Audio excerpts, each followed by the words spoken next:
Well, this is going to get awkward and controversial. All right, let's see it. God intends each person to form a connection with one other person and marry them for life, or else to be celibate. Steele manning the idea, hookup culture and the sexual revolution, and all the forms of this experiment in previous human civilizations have not ended up forming a sustainable, workable culture which perpetuates itself and is good for men, women, and their children. Cheating parents, deadbeat dads, unmarried and divorcing parents are horrible for kids and the parents themselves. Here's the thing. Things were incredibly different as to all of these matters in the eras when the Bible was written. Generally speaking, we're talking about ancient Middle Eastern culture involving arranged marriages that were often kind of inter-family financial negotiations. The idea of going around meeting potential spouses without your parents' involvement and informing them when you'd found one you wanted to keep around, pretty foreign to their practice and thinking in anything they said in the Bible. Certainly far from scriptural or traditional in any sense of those words. As a young guy, it was therefore extremely hard to use the miscellaneous remarks made in the Bible on the subject of courtship and marriage in a modern context.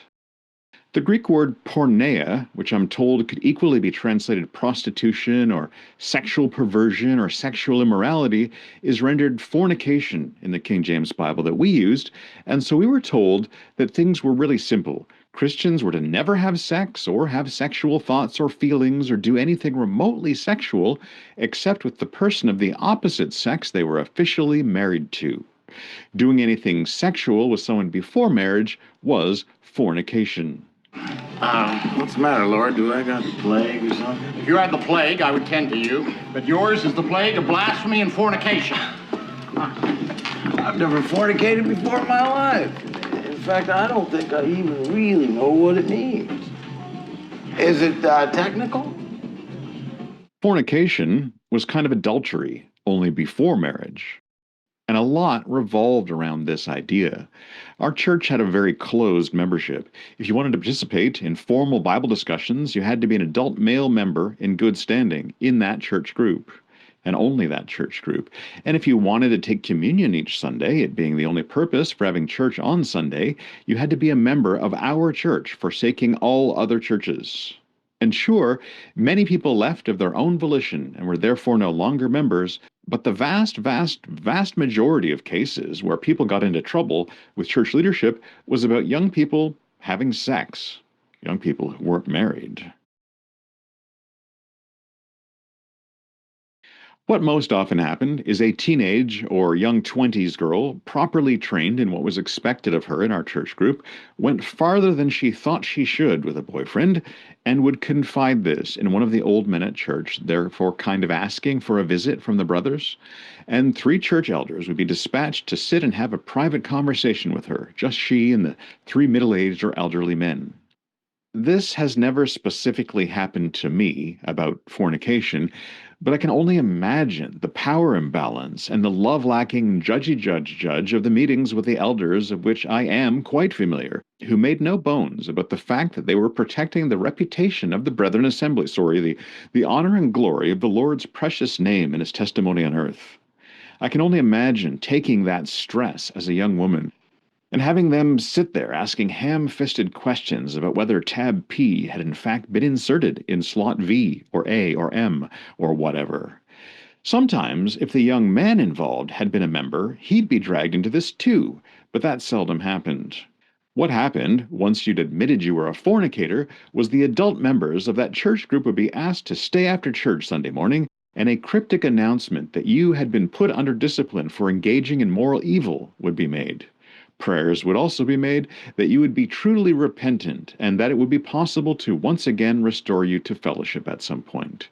And from that point on, around here at least, you'd have to sit in the back non-members section Sunday mornings, not attend church social events, not hang out socially with church people, and if you were a young man, which happened much less frequently, brethren would generally shake everyone's hands after church, but pointedly not yours.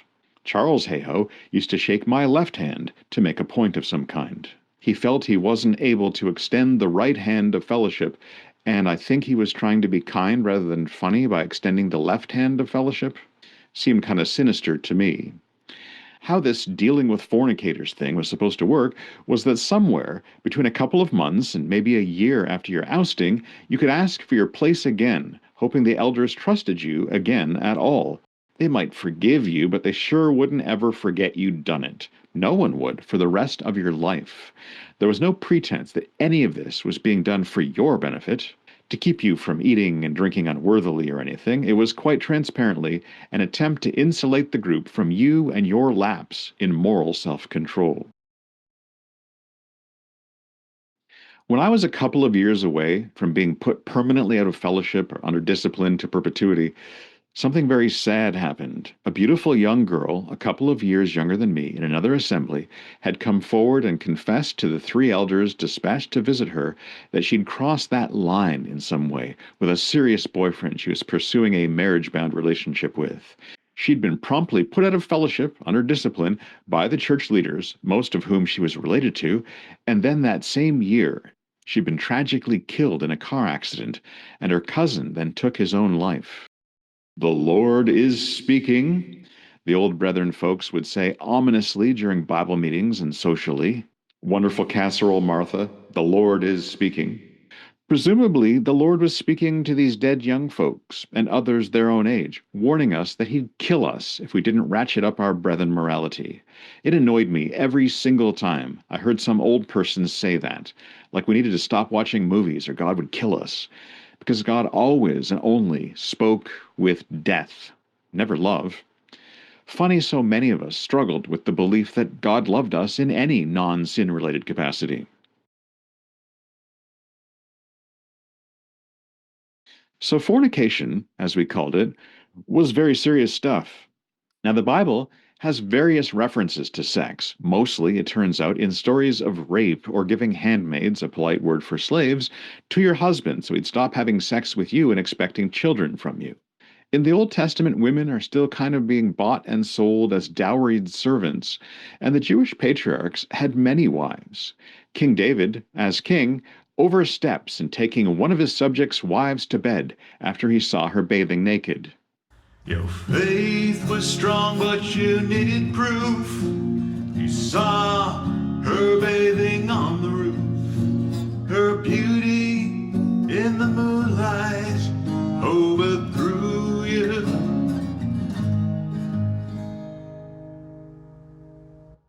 But what really makes this story stand out as a lesson of misbehavior is King David then sends Bathsheba's husband into a dangerous military event so he'll be killed, and David and Bathsheba can then be married and raise little Shlomo, little Solomon, kind of legitimately. And really, the Song of Solomon stands out in the Old Testament as a book solely about what modern readers can recognize as a sexual love affair. Thighs like ivory pillars, breasts as big as bunches of grapes, invitations to come into one's garden and blow upon it until the fragrance wafts forth, and other imagery quite shocking to modern readers with our delicate sensibilities of what's proper. All of this erotic poetry is purportedly written by a king, Solomon, reputed to have had hundreds of wives and even more concubines or servants with privileges. In the Hellenized time, the Greek-influenced time of the New Testament, with the Roman Empire defining what was legal in Jerusalem under criminal law, while the Jewish religious leaders also got to weigh in on what was allowable to observant Jews religiously, things are a bit different. Marriages don't get mentioned quite as much. Nobody in the New Testament who's mentioned seems to have more than one wife. The Jewish leader Herod is criticized for marrying his dead brother's widow. There is a reference to the disciple, apostle, and if you ask Catholics, saint, Peter, having a mother-in-law, which implies he was married, but nothing else is said about that. I've always been told that the custom would have been for young Jewish children at that time to have their parents pick out a betrothed for them to very likely marry once they were old enough, unless there was some major complication or objection. Everything was set up to work by the family. Not really clear why no such arrangement is mentioned for Jesus himself or Paul the Apostle or others. It clearly wasn't traditional for Hellenized Jews to be single. After all, one of the reasons for gay men being slagged off fairly directly in the New Testament is that they would be seen as betraying either their betrothed or their wives and children if they lived the gay lifestyle while married to a woman. Really not sure what Dan McClellan would say about that sentence I just said. All right, let's see it. A very well quoted bit of the New Testament tells us not to defraud our spouses sexually, but rather serve their sexual needs, viewing our bodies as theirs to enjoy and theirs ours. Wives obeying their husbands in all things, and husbands acting lovingly, kindly, and considerately in all of their dealings with their wives, being as gentle and self sacrificing as Jesus himself would be. Every husband was to treat his wife the way Jesus would have treated her, including in what is translated euphemistically, the matter. And then it also says to keep porneia out of the marriage bed, keeping the marriage bed undefiled. That meaning whatever it may have meant, with various Christians arguing it meant no pornography or no threesomes, or in extreme cases, missionary position only. Albert Hayo never did share what his stance on that issue was. John Kemp either. And maybe the most quoted bit of advice / expectation of proper sexual behavior quoted at us young folk was the Apostle Paul saying if he had everything his way, everyone would be single and sexless like him, recognizing that this didn't suit everyone, that some people had not that level of moral control available to them, saying it was better to marry than to burn if you didn't have the gift of singleness. Many interpreted that to mean if you had sex before marriage, you'd go to hell, while most scholarly exegesis tends to interpret it as saying that going around burning with sexual desire isn't ideal, nor what God wants, so marriage is where you can find the only morally acceptable outlet for those urges.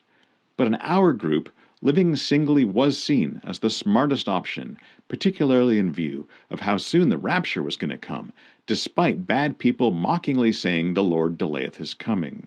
So ultimately, when we young adolescent boys were walking around with our blood testosterone count triple what it is for people in any other phase of life, we knew that we were not to try to game women. We were not to be part of dating, let alone hookup culture. The idea was to marry someone because you thought God was pushing the two of you in that direction, and hoping, once you got married, you would fool around for the first time and find that you two were sexually compatible, or could get that way somehow. That expression, sexually compatible, was what people always used when expressing their disapproval of our fundamentalist approach to courtship, and it never made sense to young brethren me.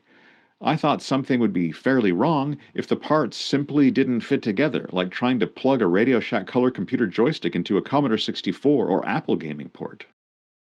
As to appetite, we were told, as I said, to try to serve each other's needs, even if we didn't have quite as much of a need as they did.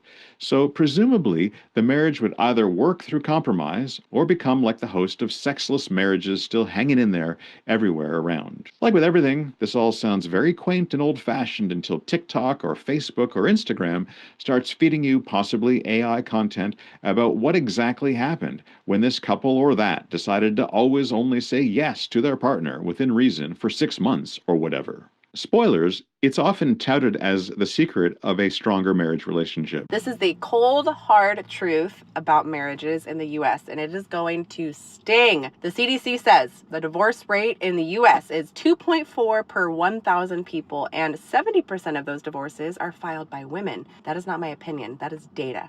And staying married doesn't mean that you're necessarily happy. Maybe about 1/3 of married couples actually report being happy. And the intimacy, it's collapsing. Research from the JAMA shows weekly sex in marriages has been dropping for the last 2 decades. So what does that tell you? A lot of marriages might look good on Instagram or on whatever social media, but behind closed doors, they are cold, resentful, and sexless. We were all taught different things in a world before the internet. Kids at school might have pages of Playboy, Penthouse, or Hustler they'd found in the woods and passed them around.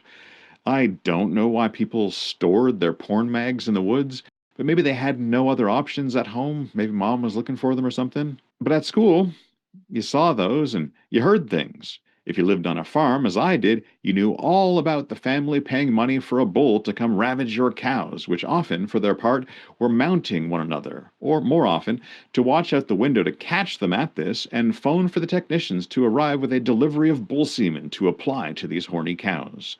You saw fertilized hen's eggs possibly help castrate pigs and steers, and if you had an intact dog or cat, You saw various behaviors that were distracting during dinner time, but were nonetheless very educational. A female brethren friend's mom taught her only, you won't like it, but you just close your eyes and do it to keep your husband. My dad was mortified to have to tell me the facts of life, the birds and bees and so on. But when he explained, no doubt at mom's urging, to me what exactly the man did physically, to 8-year-old me it sounded so improbable that I began laughing, and dad threatened to stop telling me any more unless I took this more seriously. I don't know why he decided to have the sex ed conversation in the parents' bedroom with us sitting on the parental bed with the door closed, but that didn't make it any less weird. Now, we had sex ed at school, starting in grade 6, right when I started noticing that some of the girls in their tight pants made me feel things that troubled me and I couldn't control. It wasn't formally called sex ed, but rather family health. And as a gym teacher himself, my dad had to show those films sometimes, though I think he would sometimes double teach other people's gym classes while they double taught all of his health classes, or maybe just that unit about our units.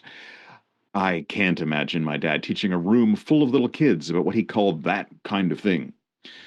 Dad told me that he'd heard we'd be having a health class or two that year, and he'd checked out what films would be shown and had decided that it was okay for me to attend those classes so long as I knew that masturbation was, despite what it said in that one film, not at all normal.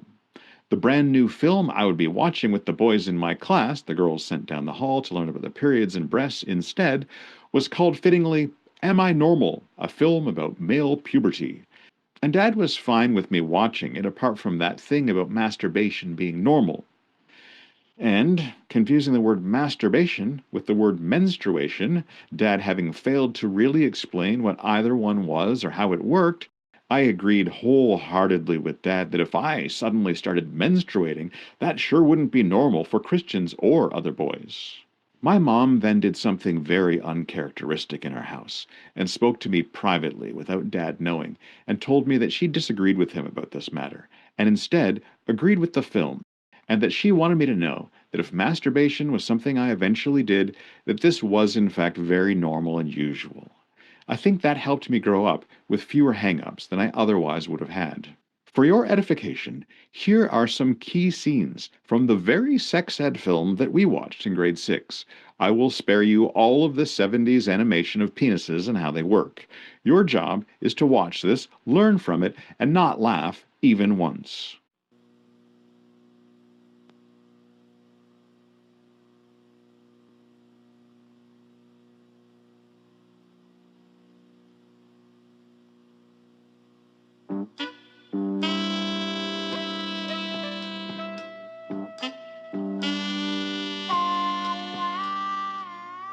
My name is Jimmy, and this is my story. I was a typical American 13-year-old. You might say, biologically speaking, I was entering manhood. Am I normal? I mean, does this happen to you?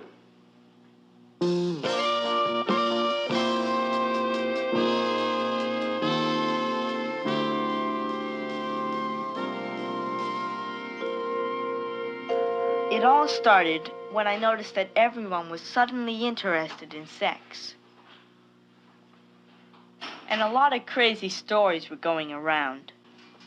Then I had this embarrassing thing happen to me.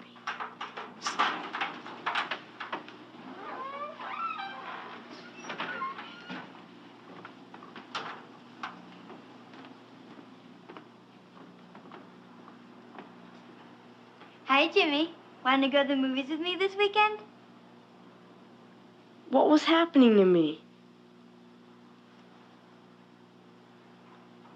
Sure. I guess. What you doing? Did she know? Nothing. I'm looking for my keys. I can't find my keys. Oh, can I help? Uh-oh. No. I'd rather you didn't. Okay. See you Saturday. Bye now. Bye.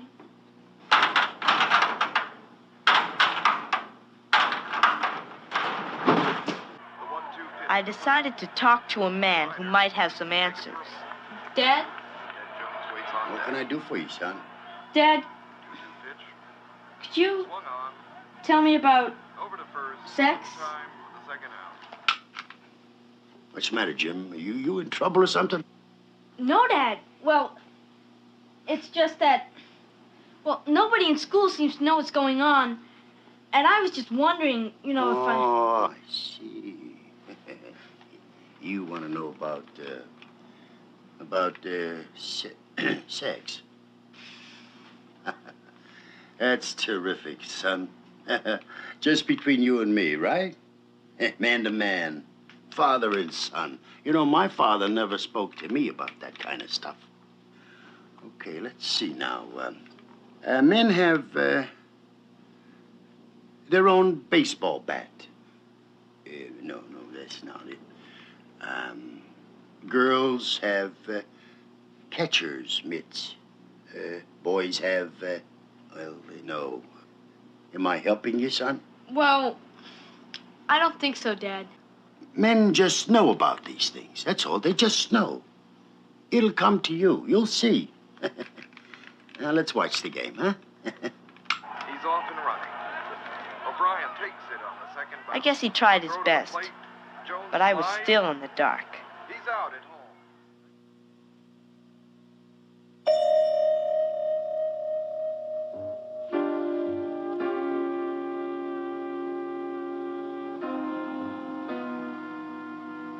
What was this?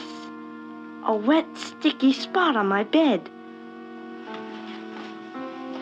I had to hide the evidence.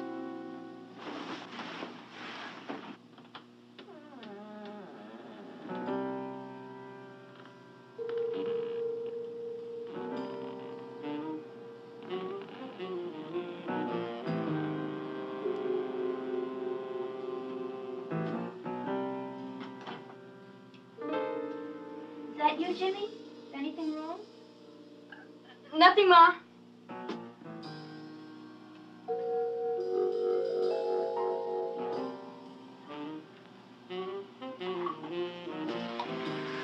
Oh, by the way, Ma, I forgot to tell you, but I spilled water all over my bed. I guess I'm gonna have to put the sheets in the hamper. Okay, Ma? Okay, dear.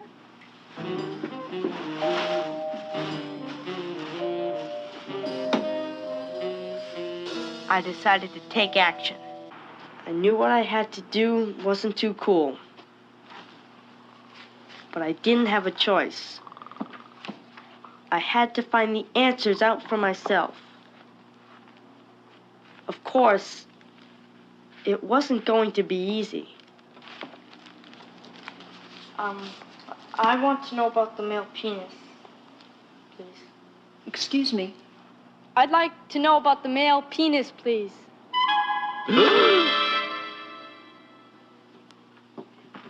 Here's something that you might be interested in. Thank you.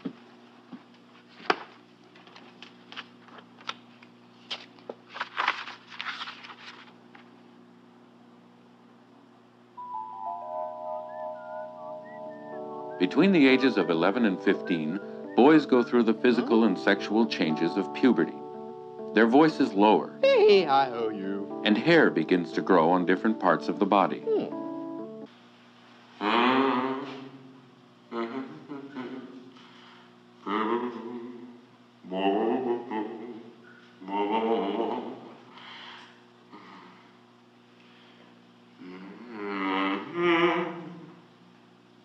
Yeah, Jimmy. Man, you've been there an awful long time. What you doing? I'm reading. Yeah, sure you're reading. I know what you're doing in there. Feeling good, huh? Come on now. You can tell old Tony boy.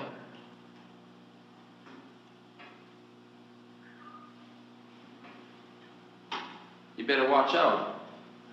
If you do too much, it's gonna fall off. They say you can grow hair on your palms. You know, leprosy. You ever hear that? Oh, it's the worst. Man, your skin's gonna peel off just like paper.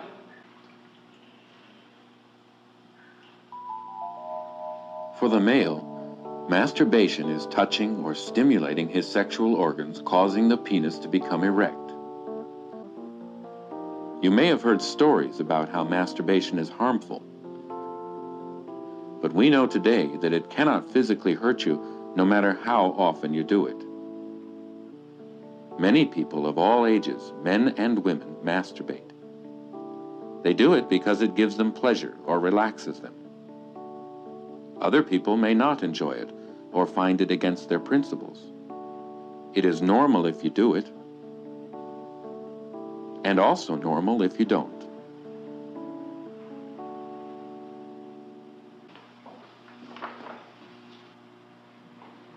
All right now, cover one eye and read these letters.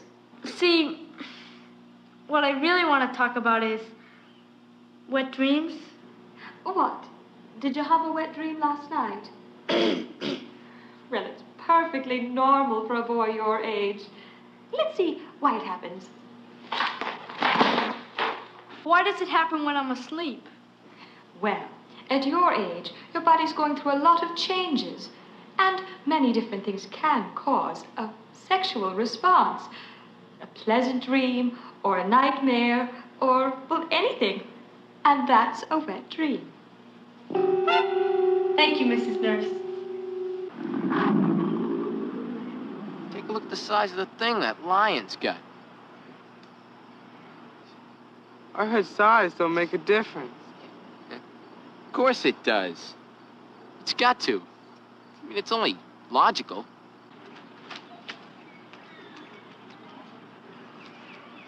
Well, son, I admire your candor. And you've come to the right man for the answer. Let's face it, in this job, I see a lot of penises. Animals' penises, that is. I can tell you one thing about these animals that you couldn't say about humans. They never worry about the size of the darn thing. One's as good as another, just like noses. Being big, or having big feet, or big anything, just has nothing to do with what kind of man you are. Where have you been? Learning. Learning what? About my body. About the penis. About your what? Who wants to know about that? I do.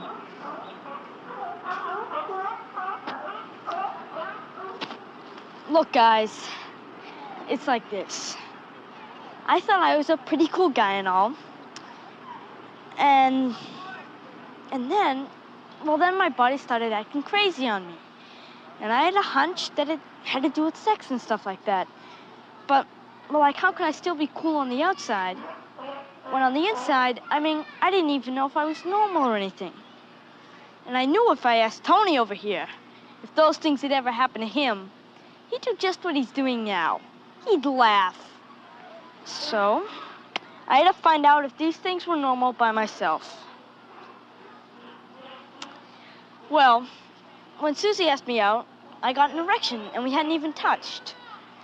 Turns out, it's normal. Then, after you made those cracks about masturbation, I looked that up. And it turns out that if you do it or if you don't, it's normal. There's just no way it can hurt you. Then I had this wet dream, and that was normal too. And now today, Tony here is jiving me about penises being bigger or smaller, and it's just not true. As a matter of fact, a lot of the things you hear from kids isn't true. But people can tell you these things. You just gotta ask. That's what I did. I asked. And boy, am I glad. Because now I feel normal again.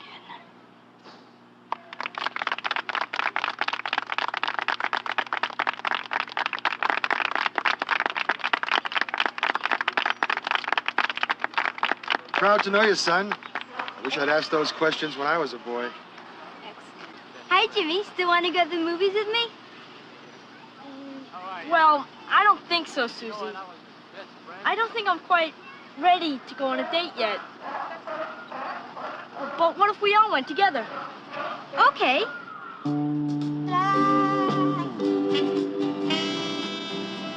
I would like to know more about that stuff you're talking about. Me too. Girls should know more about these things too. Yeah.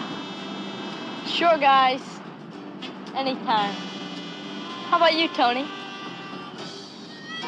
Yeah, I know all about this stuff. I got this little brother, see, he don't know anything, and well, you could talk to him. I'll just, listen in, just to make sure you don't make any mistakes.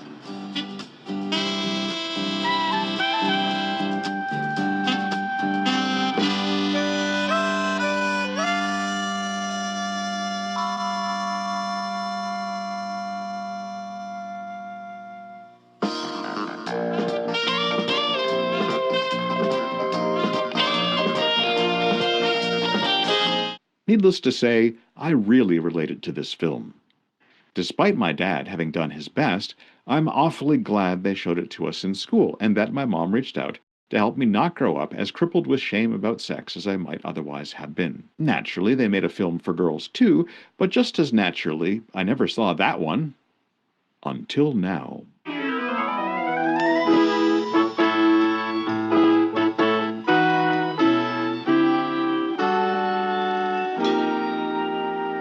This is me on a typical day at Central Junior High. Hey, Janie, did you get it yet?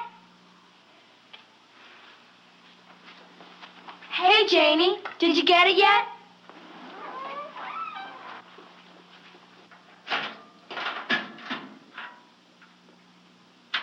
I still haven't gotten my period. We'll find you something. I hope so.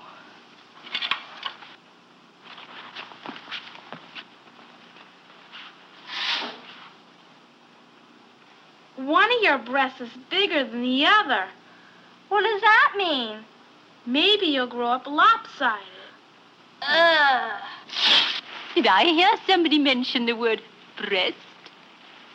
One is bigger than the other, am I right?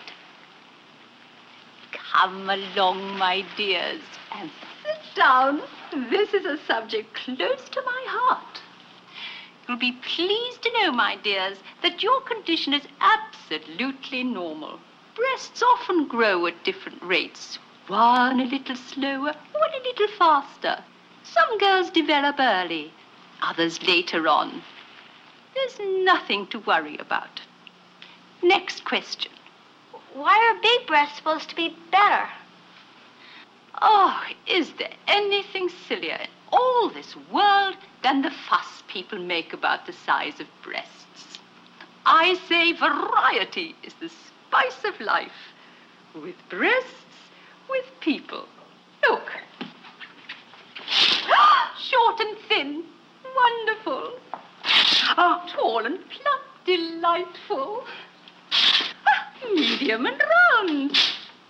And oh dear, lovely people, aren't they? Think how boring life would be if everybody looked the same. Okay then, girls, you go find something to try on, and I'll be with you in a minute. Thank you. I certainly hope none of you laughed at any point during that beautiful, instructive video.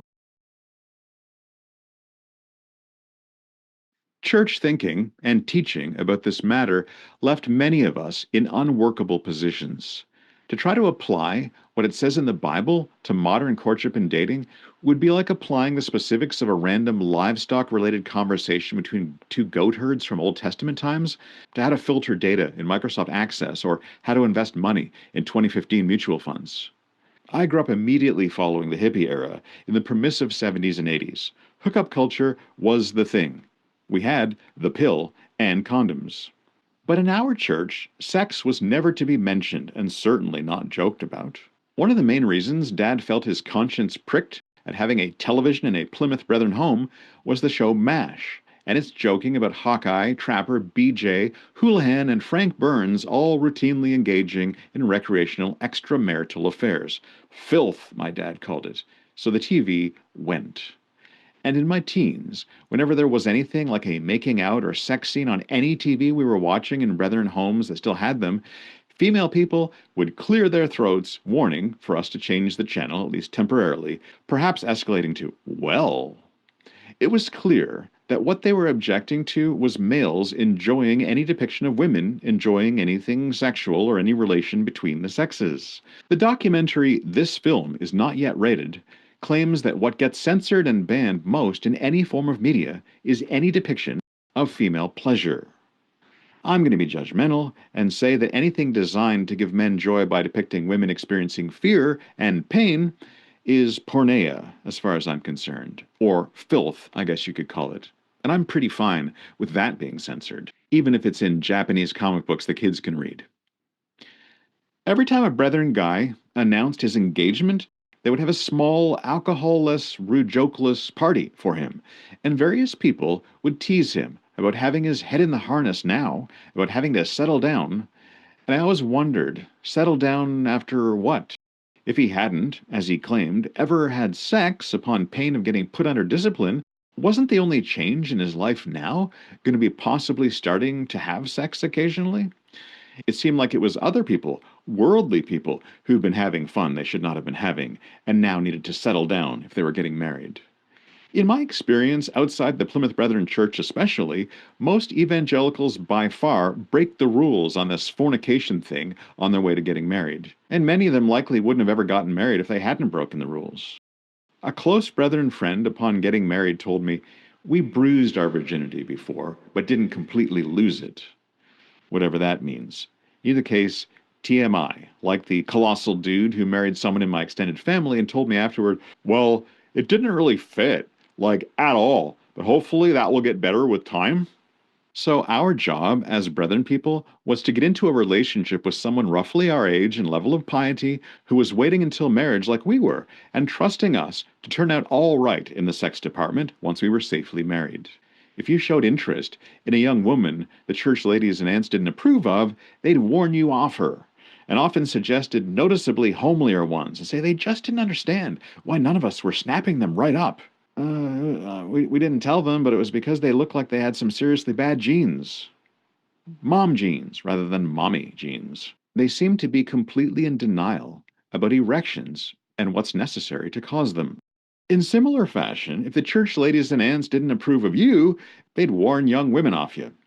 I know I have seldom, even in middle age, started a friendship, even online, with a Christian woman without church ladies and aunts warning them about me. I'm sure much of it has been my fault, but I do think me getting into a lasting relationship with a Christian woman would have been easier without all that happening. That and my growing notoriety as I wrote and said and sang and posted things that weren't 100% orthodox. I've had church ladies warn formerly Brethren women, who I knew to be atheists nowadays, not to be seen being Facebook friends with me, as my beliefs were troubling and the association with me would hurt their reputation in Christian circles. Me, the non-atheist, being friends with atheists them. Amazing how universally disinclined any of these church ladies have been to chat about their opinions once I reached out to them on Facebook Messenger. I came back home, ran up the stairs, and I sang 3 songs for a girl who wasn't there. Lay on the couch, which I had all to my own. What's that you say? Well, I live alone. I live alone. I live alone. All by myself. Overflowing garbage and empty shelves. More beer than fruit. And I'm out of cheese. But what the hell? I got nobody else to please except myself. I live alone with no one there, and so my sink fills up with human hair. My toilet's gray, my bathtub too. I'll clean them when I got nothing better to do. I live alone.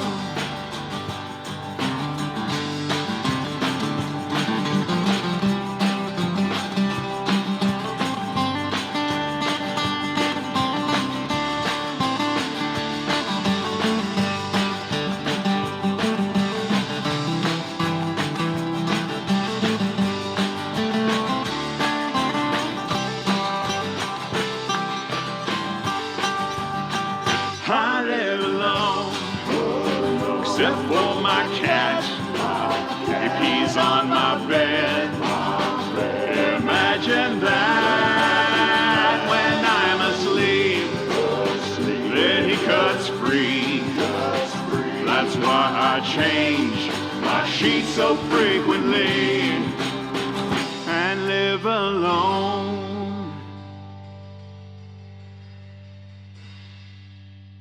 Only 3% of the world's population now live in a country where birth rates are not declining.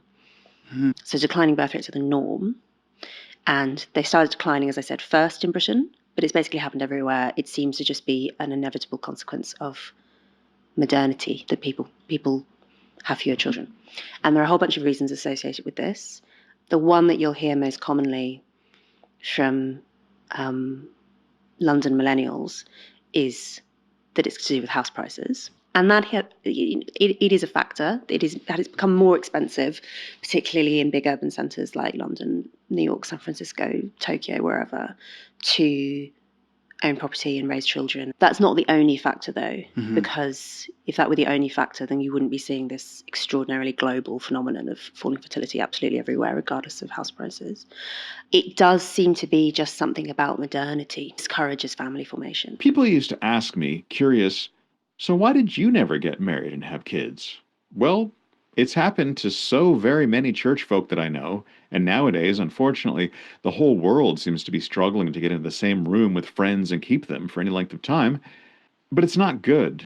Do not recommend. Ooh, I can tell you, when I was in research, I would interview some men who had not had sex in like decades, which is wild. In a marriage? Yeah, in a marriage. Married men who'd not had sex in decades. Yeah, I mean, at that point, there's a lot of cheating. Not that that's justified, but I think it can be very damaging to a relationship, even if you're not married, to be sexless, because that's a way to bond with your partner, especially for men. They tend to use sex as a way to have intimacy, like emotional closeness with One of their the few partner. places that they can. Yeah, yeah. But I'm pretty sure I wouldn't trade it for a messy divorce either. Speaking of, our church's interpretation of just doing what the Bible said meant that if you showed up as a newcomer to our church and you were in a relationship, they needed you to marry. If you were already married to someone else, but were estranged from them, or your partner was, obviously this was a problem, because our church forbid divorce outright, except in the case of infidelity, which put many brethren people in the odd position of sincerely praying for their estranged husband or wife to start having sex with someone else so they could divorce them for it without being punished by our church. And generally, once you'd achieved that divorce, you weren't really allowed to marry anyone else. Practically speaking, none of this generally worked out. And if you were gay, of course, that was fine and all, so long as you never had sex with anyone, ever. It was kind of cold, the way earnest young people, especially ones who didn't grow up in our church, tried to do what they were told. And really, there was nothing in place that allowed for failed relationships, any more than there was anything in place to allow us young people to date a series of people looking for love. We just weren't allowed to, and often it just didn't work out for us. When I hear that people have left the much stricter Plymouth Brethren Christian Church, I'm never surprised to hear that they are gay, because there are just no options for them besides a life almost entirely devoid of physical affection. And take it from me, gay or straight, estranged or divorced, that's not ideal. And our reading of the Bible just didn't allow anything to be done. I had a friend named Phil. He's just one of many examples of our approach to family and romantic relationships not really having answers to his legitimate questions. I mean, when Phil was a strictly raised Plymouth Brethren young lad from our area, he rebelled. Beer, rock music, movies, and girls. And he got with a pretty girl when they were 17, and she got pregnant. Sheltered kids like us do not have a good track record for prudently navigating the evil world they are suddenly interested in. All too often, unplanned pregnancies and substance abuse and things like gambling addictions and so on can happen. With Phil, it was just the unplanned pregnancy before he was done high school. I am very aware that both of Phil's middle-aged kids are likely to watch this. I hope I got most of this right. The guidance of groups like ours, in instances like teenage Phil having a girlfriend he'd gotten pregnant, is always to force a marriage. The day after pill, abortions, adoptions, and so on were not presented as options. So Phil got married like they told him to, in his teens. The marriage, whatever it was built on, did not last. He got a divorce. In his hard-won freedom from our church and his marriage, Phil continued drinking beer, listening to rock music, watching music, and pursuing girls. But then, as his life wore on, Phil began to have doubts. Just didn't feel fulfilled. So Phil decided to turn over a new leaf. He got into way better shape. He stopped drinking beer. He started coming back out to the Plymouth Brethren Christian Church of his childhood. He started praying and reading his Bible. He was hardcore. And he was a real-life example of something we saw very seldomly in our meeting, the return of a prodigal son. But here was the problem. He was maybe 30, and he wondered what he could hope for in his future in terms of romance and marriage. Well, the answer from our sages was nothing. He'd divorced his young wife in contravention of what our church allowed and had no way of getting undivorced. She didn't want him back and may well have been married to someone else by that point. So, just like with my grandfather, there was no way back. Now, Phil had committed this sin of getting divorced while not a member, having never taken his place.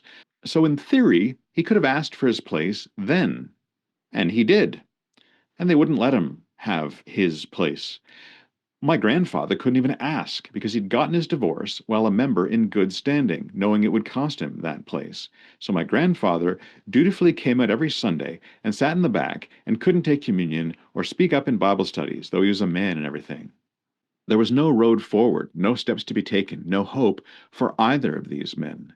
They could feel that God had forgiven them, but practically speaking, our group could have nothing to do with them, even once they had worked things out with their God. They had to wait for the divorced wives to actually die if they wanted to remarry without committing what our group judged a sin, which put many brethren people in the odd position of sincerely praying to God for their ex-wife or husband to actually die. And even then, our group was unlikely to admit them to membership, and that seemed rather f***ed up. And this divorce question is still a thing with many churches, including the one I grew up in and never left of my own accord. Now, Catholic priests can never marry at all. Catholics aren't really allowed to marry non-Catholics nor get divorced. There are ways around that. And a lot of fundamentalist churches don't really have anything in place to handle the human reality that human beings get divorced. In the Bible, there's no thought of women divorcing men ever. But Jewish culture contained the idea that if a wife cheated, her husband could divorce her, could put her away. And it didn't have any guidance for what she could do then. She was just spoiled goods. So, like I said, this resulted in our odd one-sided doctrine that men and women could not divorce their spouses unless they cheated. And all of this smacked of someone having gotten something wrong. Was this an eventuality that God hadn't thought of and had no plan for? Moses didn't seem to have. Many would argue that all other considerations aside, it isn't natural to expect people, including men, to burn sexually just because they don't live in a culture and social setting that ensures they are all married off. In fact, hookup culture itself just might be the biggest reason people, right when they're at the age that coupling up in theory is easiest, don't. They're still eating bags of vinegar chips because they don't want to settle down to proper meals and everything that comes with them. The expectation of marriage up until relatively recently was that you would have an economic relationship, and a reproductive relationship, but you weren't best friends. Mm-hmm. And actually, I don't think husbands and wives used to talk to each other as much as they do now. I think people used to have much more homosocial kind of lives. Mm-hmm. You'd hang out with other men, you'd hang out with other women. You wouldn't necessarily hang out a lot with the opposite sex, including your spouse. So this idea that like the going up to a person in the bar is like the normal and natural way of starting relationships, I don't think is historically accurate. People nowadays, and by people I mean men, aren't supposed to approach or flirt with women IRL. We just aren't. The number one complaint of young single women in the modern world is that some men still approach and flirt with them. The number two complaint of young women in the modern world is when no men do that. We're supposed to use dating apps, and they're designed more for hookup culture than for anything more substantial. Dating apps really encourage a kind of shopping mentality. It is almost like using a shopping app. You swipe through people, real living, breathing human people, and you just kind of swipe them away. No place for chemistry. It does encourage a very superficial assessment, but also it encourages people to focus in on certain things. So like, for instance, a lot of women will say they want to have a partner who's taller than them, and one of the things that you can ask for in a dating app is to filter for, say, men over 6 foot, which isn't very many men, right? So you're basically excluding the majority of men. Whereas many women actually would find themselves attracted to a man shorter than 6 foot in person, if there were other ways in which they were attracted to him, you know. So it encourages people to be data driven in a way that is probably not actually reflective of what they really desire in a partner. Because I think most people actually, if they try to sort of write down exactly what they desired in a partner, probably wouldn't actually do a very good job of describing what they really want, because it's actually quite mysterious. The assumption, quite contrary to my birth culture and upbringing, is that you try to prolong the hookup culture sowing wild oats phase as long as you can, and if you get stuck on someone you should be moving on from if you wish to remain single, well, that's how families are made. That's what strong relationships are built on. Failed promiscuity. Failing to move on to another casual encounter. You met someone in a bar who was on a dating app and had sex, and instead of swiping left and moving right on, you got hung up on them. So, relationship.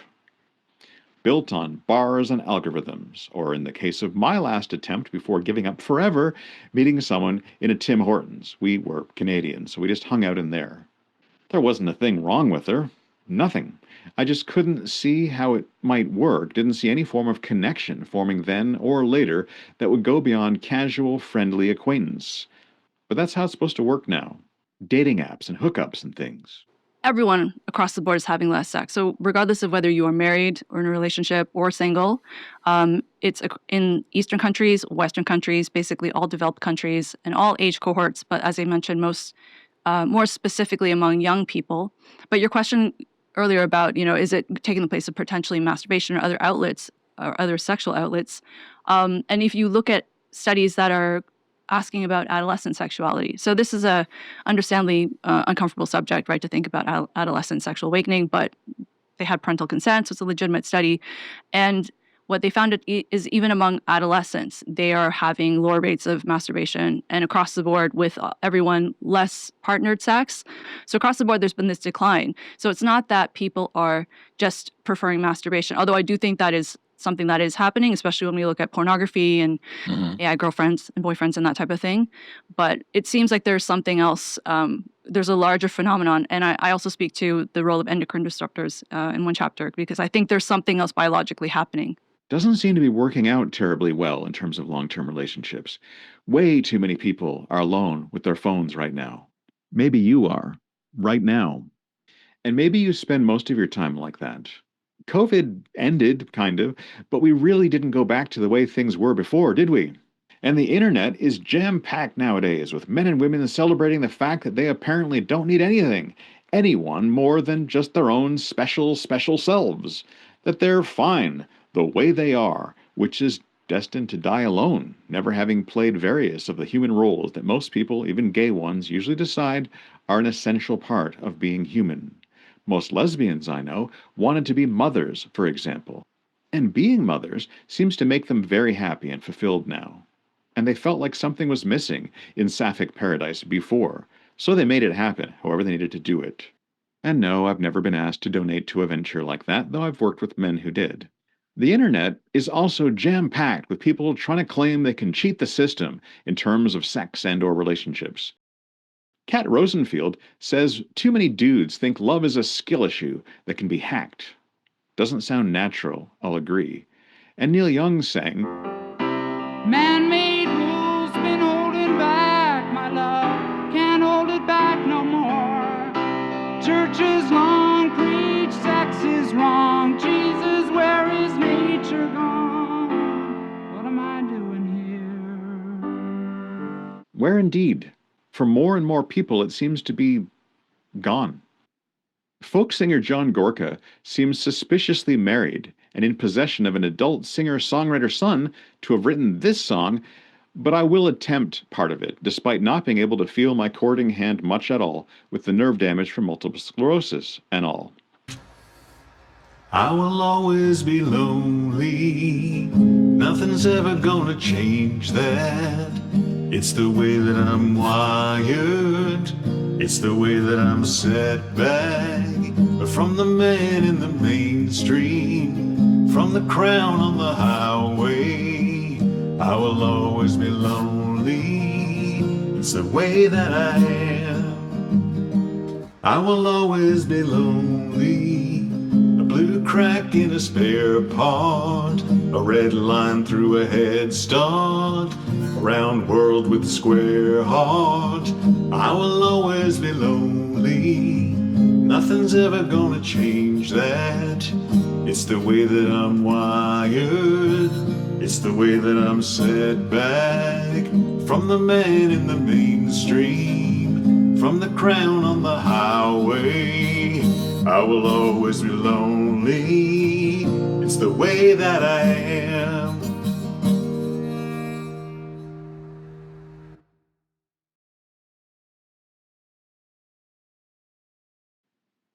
Now, obviously, in societies that don't have birth control, social support systems, C-sections, and so on, pregnancy was and is deadly serious, and sometimes downright fatal to woman and child.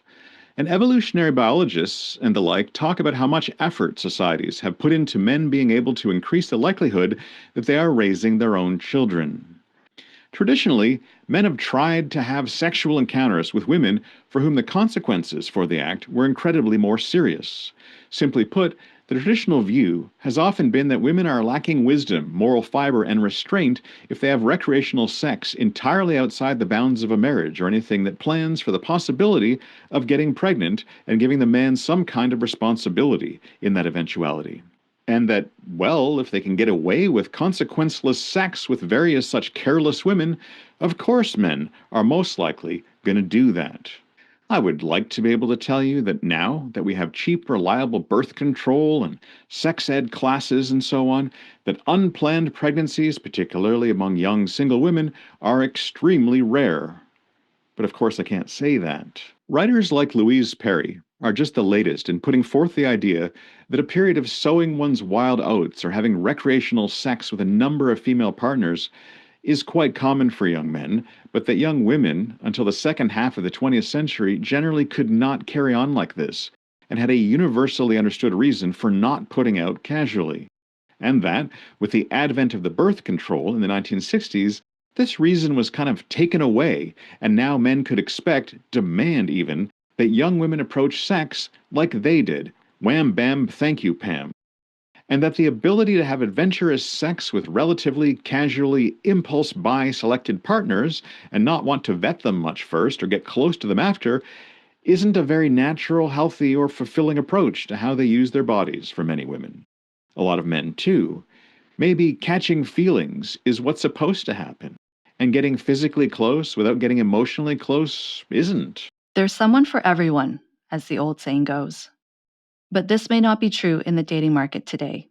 Social media promised to make us more interconnected than ever before. And yet each innovation in digital communication has enveloped us in a dreamy cocoon, never to return to life as we once knew it. Are we more enmeshed in a social web, or more isolated in an algorithmically calculated bubble? The answer, it seems, is both. Game changers include the arrival of the first smartphone, created by IBM in the early 1990s, followed by Facebook in 2004, the iPhone in 2007, and the first geolocation-based swipeable dating app, Tinder, in 2012. Fast forward to the present day, and online interactions have all but replaced in-person socialization. Nowadays, of course, when we're far wiser about all of these things than any generation that's ever lived, we know that the idea that in order for you to feel safe and committed to having sex, you have to be forming some kind of friendly and romantic connection, that this is really unique. It's one of the 72 alternate sexualities formed on Tumblr that form part of the LGBTQ 2A+ RWXY community. It's called demisexual. Half-sexual, I guess. Google says it forms a bridge between asexual and sexual identities. I can't help but notice the assumption here that not being able to properly get into sexual encounters without a friendship or romantic bond is being viewed as the special case that needs special terms and special explanations. Hookup culture, now that's being viewed as natural. As to wanting to form some kind of a lasting bond, they're certainly not trying to normalize it in the sense of saying it's standard stuff for a whole lot of people and that it doesn't actually make you different. When I was younger, it seemed to me that people started by catching feelings for people they got naked and fooled around with, but that, with repeated meaningless sexual play, the encounters slowly became more and more meaningless to them. They learned over time how to get naked without exposing anything. And maybe that's not as natural as people are saying. Maybe catching feelings is sex working the way it's meant to. See me, feel me, touch me, feel me.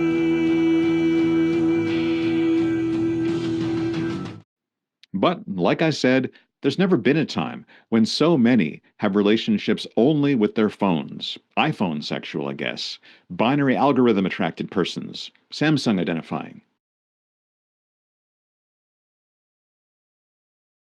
I was raised in a fundamentalist Christian group in which there was no dancing for anyone. I mean, there was no casual, recreational, friendly serial dating to try out the various local options. There was no pop music, so why would there be dancing? You just had to find a wife without dating. Just like there was no alcohol served at weddings to celebrate the union, there was no dancing at those either. And I'd heard the old joke about Christians disapproving of extramarital sex because it might lead to dancing. In high school, we played the themes from both Footloose and Flashdance in brass band, and Dirty Dancing came out soon after that too. Some hardcore brethren couples claimed that the kiss at their wedding, "You May Now Kiss the Bride," was the first time they'd ever kissed, but this was not the usual thing for most of us. It took the internet pursuing me with various obscure information to find out all of the ways that, for example, Mormon teens have found to do sexual things but still claim to have not quite had sex properly, naturally. I'm not going to get into soaking here. So maybe sex and romance are supposed to be about making a connection. I remember being out to a live music venue, and a friend's friend took a special pride in his dancing ability. Not that he was trained, and not that he danced with anyone. It was performative. So what happened every time he danced was women would one by one come up to him, hang around, watch him dance wildly, and want to dance with him. And he always shooed them away. They didn't understand. He was dancing, got up on something high to do it too, where everyone could see him when possible. He was performing, it seemed, for an audience that hadn't asked him to, who had paid to see the band. And he wasn't connecting to the band or anyone else. The band existed, apparently, to provide him a beat to dance to, and the women in the place existed to admire his clever dancing without wanting him to include them in it, just like the bartender existed to get him drinks. I think there's something to be learned from that. Anyway, guys seem like a bit of a jag-off to me. Judgmental, I know to say that. Use your own judgment as to it, certainly. A 1, a 2, a 1, 2, 3, 4. Walk into the Wikkid Mailbag opening. The Wikkid Mailbag. What's in the mailbag today? Something wicked. Let's look in the Wikkid Mailbag.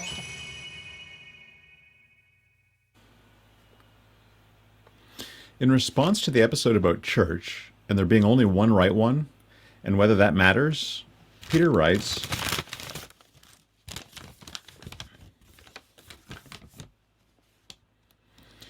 "How can it not matter? I focus on evangelicalism, not ecumenism, as the united factor. I'm always open to have my beliefs examined, and I have changed my beliefs in significant ways. But I still believe there are certain non-negotiable fundamentals that are clear in Scripture, and that evangelical churches, at least, agree on.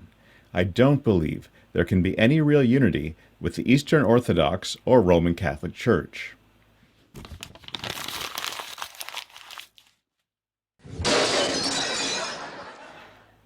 I get why Peter says this, but here's the thing. In my experience, we're mainly looking for reasons not to love, relate to, connect with, communicate with, or even generally view ourselves as having any connection to people whatsoever if we find ways that we disagree with them. Christians can be like Neil Brennan talks about liberals and conservatives, only with the political polarities flipped. The problem with being liberal is there's no amount of liberal that's ever liberal enough. Like, if there's a bunch of Republicans standing around and someone comes up and goes, hey, I'm a Republican, they go like, come on in. If there's a bunch of liberals standing around and a liberal comes up and goes, hey, I'm liberal, they're like, we'll see. You can believe the right shit as a liberal, but if you express it incorrectly, you're fucked. It's terrifying. You ever try to talk about, like, transgender issues in public? Even right now, you're like, we don't got to do this, Neil. With Christians, usually if you tell left-wing, progressive, socially conscious ones, I love Jesus, they're all, me too, and not in the hashtag way. You should come out to our great big multimedia Jesus thing. It's going to be so anointed.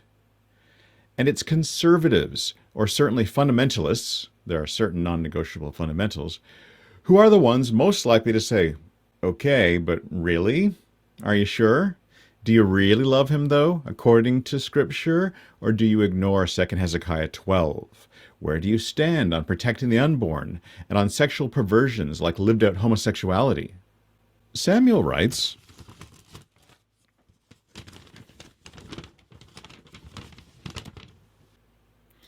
an anecdote of a man stranded on a desert island illustrates one of the issues as to the one right place. After many years, a ship sails close by the island, and the man is rescued. A ship's captain comes ashore and notices 3 huts that the man built and asked, tell me about these huts. The man replies, the first hut is my home, and the second hut is my church. The captain asked, what is the third hut? The man replies, oh, that is where I used to go to church.